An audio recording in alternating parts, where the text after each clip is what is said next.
In this video, we'll learn about a feature called autocomplete in Excel. So now we are in cell B3 and we are trying to enter the rest of the author information. So we know that the glimpses of world history, the author is again Jawaharlal Nehru.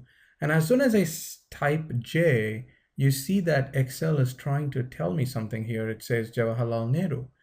And this is called autocomplete.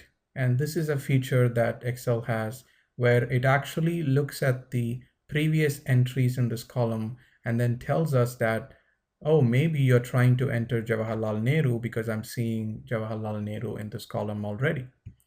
This is great when you're trying to enter information where you have the same entries repeating often in the same column. In this case, it actually is great because I can just hit enter now and Excel will store Jawaharlal Nehru. So I'm going to hit enter. And now, instead of me typing the entire name, all I had to do was type J and then hit enter. This would save me a lot of time in typing, but also it's going to keep my data clean. Since Excel is trying to autocomplete, it will not make an error in the spelling of Jawaharlal Nehru.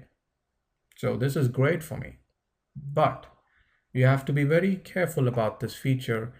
Let's say, for example, here, I don't really want to enter Jawaharlal Nehru. Maybe the name of the author is J. Nehru. So in that case, if you don't pay attention and if you just hit enter, you would actually be entering the wrong information.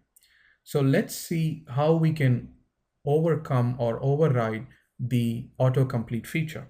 So I'm going to hit J again, and it gives me the autocomplete option. And I am going to hit backspace key, which will remove the autocomplete option. And I'm going to press space, and I'm going to type Nehru and hit enter.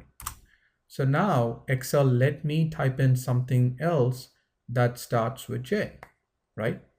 So let's imagine the next author is, I want to enter Jawaharlal Nehru.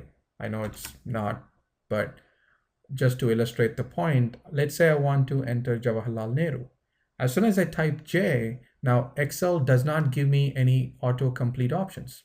And the reason is Excel is seeing two different entries, which means it has more than one entry which starts with J, so Excel doesn't know what to provide. You have to remember that Excel will give you an option if it is sure that there's only one option that would fit with the autocomplete rules. In this case, there are two entries that start with J, so Excel doesn't know what to do yet.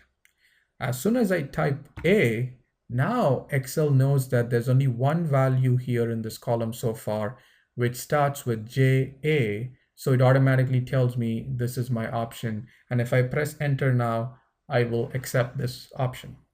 But I'm going to do backspace and another backspace. And now if I just press space now, immediately Excel says, oh, you're trying to enter J space Nehru. And this is because Excel knows that there's only one value which starts with J space. And again, keep in mind this option or this feature of autocomplete will be very, very handy in data entry in most occasions, but it's also something which you have to watch out for so that you type the right information in. So I'm going to hit backspace and go back one cell above, and I'm going to type the correct information, and I'm going to again, the same autocomplete works again for Mahatma Gandhi here. So for the fifth book, I'm going to type the author information and hit enter.